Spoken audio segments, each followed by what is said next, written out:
Happy mathematics to you all. आज हम एक नई थ्योरम स्टार्ट करने जा रहे हैं जिसको हम जानते हैं फंडामेंटल थ्योरम ऑफ अर्थमेटिक के नाम से। लेकिन नाम इतना लंबा चौड़ा बड़ा सा ज़रूर है, पर इसमें जो चीज़ें हम करने वाले हैं वो पहले की तरह ही बिल्कुल सिंपल है, जिनको हम बहुत सालों से कर रहे हैं वही सारी चीज़ें हैं।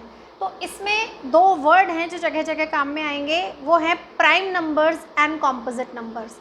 तो मुझे ये बताने की आपको ज़रूरत तो नहीं पड़नी चाहिए, लेकिन फिर भी मैं आपको एक बार रिकॉल करा देती हूँ क्या है प्राइम नंबर्स और क्या है कॉम्पोजिट नंबर्स।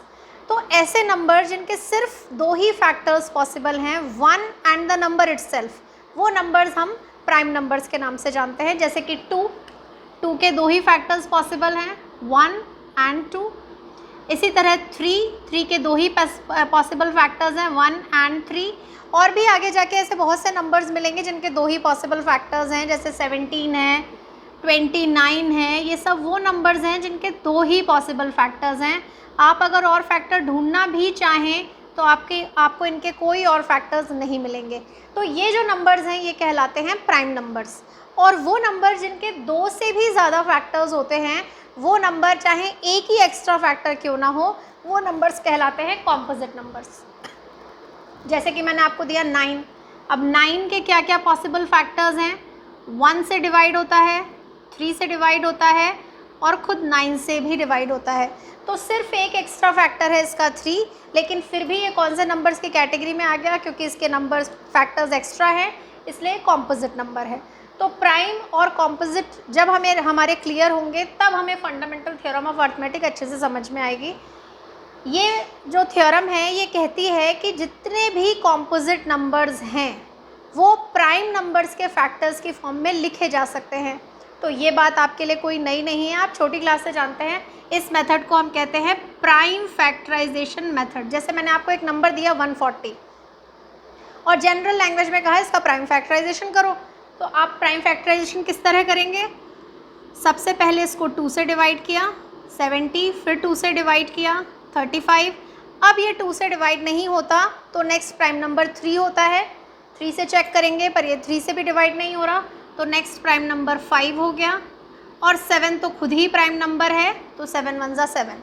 तो 140 जो है इसको हम लिख सकते हैं 2 × 2 × 5 × 7। तो ये हम जानते हैं प्राइम फैक्टराइजेशन हम सालों से कर रहे हैं। तो प्राइम फैक्टराइजेशन ही फंडामेंटल थ्योरम ऑफ अर्थमेटिक है। ये क्या कहती है?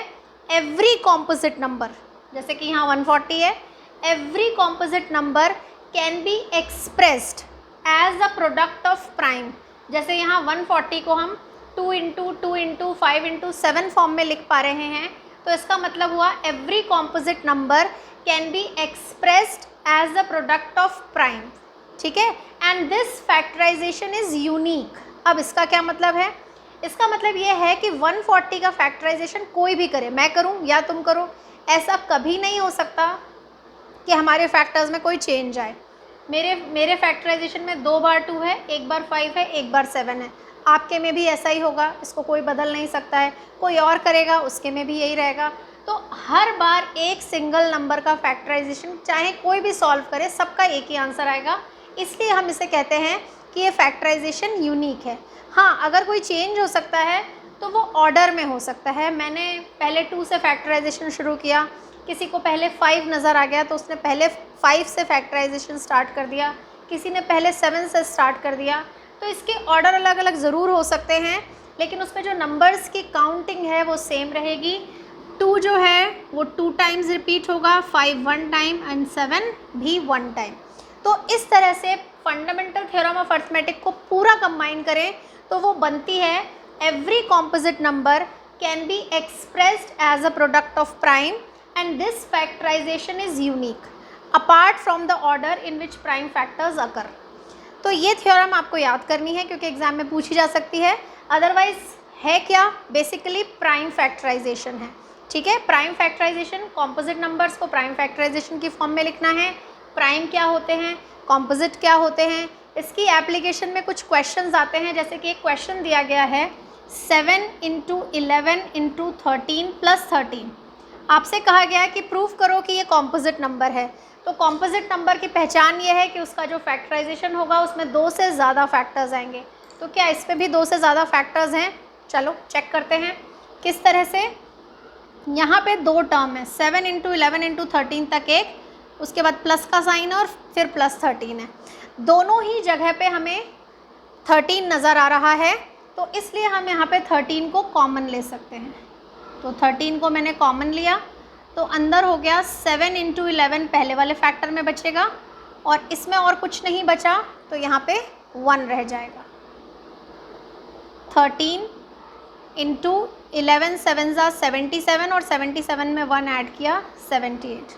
मैं इसके आगे सॉल्व नहीं भी करूं तो भी मुझे पता है कि ये नंबर प्राइम है, क्योंकि इस नंबर के 2 से ज़्यादा फैक्टर्स हैं। 1 तो हर नंबर का फैक्टर होता ही है, उसके अलावा यहाँ 13 भी है, 78 भी है। हालांकि 78 तो फिर फर्दर फैक्टराइज हो सकता है, तो हम इसके और भी फैक्टर्स लिख सकते हैं। 78 का फैक्टराइजेशन किया हमने, 2 से सॉल्व किया, 2 3 ज़ा 6, 1 बचा, 9 ज़ा फिर 3 से किया 13। इसका मतलब इसमें तो बहुत सारे प्राइम नंबर्स हैं। 13 इंटू 2 इंटू 3 इंटू 13, इतने सारे प्राइम नंबर्स हैं, इसलिए ये नंबर कौन से नंबर की कैटेगरी में आएगा? कॉम्पोजिट की। तो जब भी हमें कहा जाए कि prove that this number is composite, तो हमें उसका प्राइम फैक्टराइजेशन शो करना है और बताना है कि उसमें 2 से ज़्यादा फैक्टर्स हैं, इसलिए वो नंबर कॉम्पोजिट नंबर है। तो फंडामेंटल थ्योरम ऑफ अर्थमेटिक की कुछ एप्लीकेशंस हैं, जिसमें से एक एप्लीकेशन ये थी कि हमें कोई भी नंबर दे के पूछा जाएगा कि prove that this is composite, तो जैसा कि मैंने आपको बताया हमें उसका प्राइम फैक्टराइजेशन करना है। अगर उसमें कोई ट्रिक है तो पहले वो अप्लाई करनी है, जैसे कि इन्होंने ये दी हुई है 7 इंटू 11 इंटू 13 प्लस 13।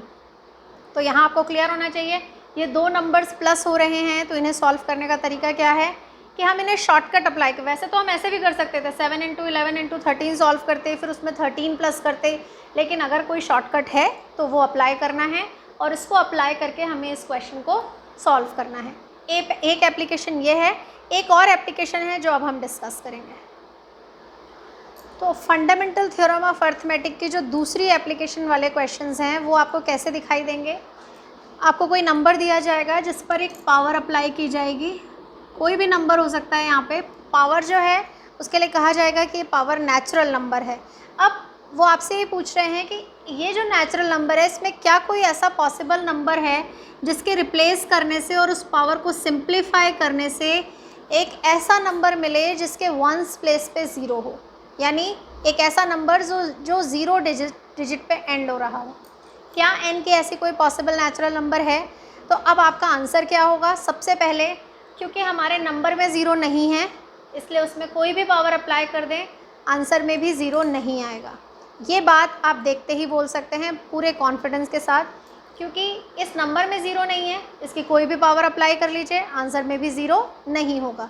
और इतने कॉन्फिडेंस के साथ हम ये बात इसलिए कह सकते हैं क्योंकि फंडामेंटल थ्योरम ऑफ अर्थमेटिक ने हमें गारंटी दी है कि हर नंबर का फैक्टराइजेशन यूनिक होता है, सबके लिए एक ही फैक्टराइजेशन होगा चाहे कोई भी सॉल्व कर ले। ठीक है, तो जैसे मैं 4 का फैक्टराइजेशन करती हूँ तो उसमें जो 2 पॉसिबल नंबर्स हैं दोनों ही 2 हैं, तो मैं इसे ऐसे लिख सकती हूँ 2 रेज़ टू द पावर 2 और उसके ऊपर एक पावर n, यानी 2 raise to the power 2n। यानी n की डिफरेंट पॉसिबल वैल्यू सिर्फ 2 की गिनती बढ़ाती रहेंगी, कोई नया नंबर वहाँ नहीं ला सकती हैं, ये 2 को ही रिपीट करती रहेंगी। जबकि वो नंबर जो 0 पे एंड होते हैं, इसका मतलब वो सारे नंबर 10 से डिविजिबल हैं, और 10 से डिविजिबल नंबर्स जो होते हैं उनके 2 पॉसिबल फैक्टर्स होते हैं 2 और 5। यानी हमें जो नंबर दिया है वो 2 से भी डिविजिबल होना चाहिए, उसके फैक्टर्स में 2 भी होना चाहिए और उसके फैक्टर्स में एक 5 भी प्रेजेंट होना चाहिए। यानी एक 2 और एक 5 तो मिनिमम चाहिए ही चाहिए, पर यहाँ 5 आने के कोई चांसेस हैं? जैसा कि मैंने कहा फंडामेंटल थ्योरम ऑफ अर्थमेटिक ने हमें गारंटी दी है कि हमारे नंबर का फैक्टराइजेशन यूनिक है। अगर उसमें 2 आ रहा है तो सिर्फ 2 ही आएगा, किसी पर्टिकुलर नंबर के लिए उसमें 5 भी आ जाए ऐसा पॉसिबल नहीं है। तो इस क्वेश्चन का आंसर क्या बना कि हम इसे ऐसे लिखेंगे कि पहले इसका फैक्टराइजेशन हमने शो किया, फिर हम लिखेंगे कि in the factorisation of 4 5 is not present, so this number can not be divisible by 10, क्योंकि हमें दोनों फैक्टर्स की ज़रूरत है, 2 और 5 दोनों की ज़रूरत है। Fundamental theorem of arithmetic guarantees us that there will be no factor other than 2। तो इसका मतलब ये नंबर कभी भी 0 पे एंड नहीं हो सकता। अब आपके लिए क्या होगा, ये नंबर यहाँ पे डिफरेंट नंबर से चेंज होता रहेगा। कभी यहाँ 6 दिखेगा, कभी यहाँ 5 दिखेगा, कभी यहाँ कोई और नंबर दिख सकता है जैसे कि 12।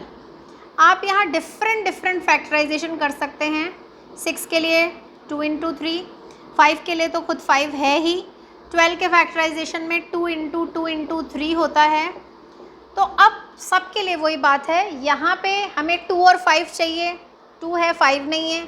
यहाँ पे हमें 2 और 5 चाहिए, 5 है 2 नहीं है। यहाँ पे हमें 2 और 5 चाहिए, फिर वही बात 2 है 5 नहीं है। इसका मतलब इनमें से कोई भी नंबर कभी भी 0 पे एंड नहीं हो सकता है। तो इस तरह हमारे पास फंडामेंटल थ्योरम ऑफ अर्थमेटिक के 2 तरह के एप्लीकेशन के क्वेश्चन मैंने आज आपको समझाए। एक कॉम्पोजिट नंबर्स को प्रूव करना और दूसरा इस तरह के क्वेश्चंस को सॉल्व करना। अब हमारे पास जो तीसरी एप्लीकेशन है इसकी, वो है इस थ्योरम के थ्रू यानी प्राइम फैक्टराइजेशन के थ्रू HCF और LCM कैलकुलेट करना, जो कि मैं आपको नेक्स्ट वीडियो में करवाऊंगी। यहाँ तक के वीडियो में अगर आपको कोई भी प्रॉब्लम है, कोई भी क्वेरी है, आप मुझसे पूछ सकते हैं। अगर आपको मेरा वीडियो पसंद आया तो please like, share and subscribe. Happy mathematics to you all.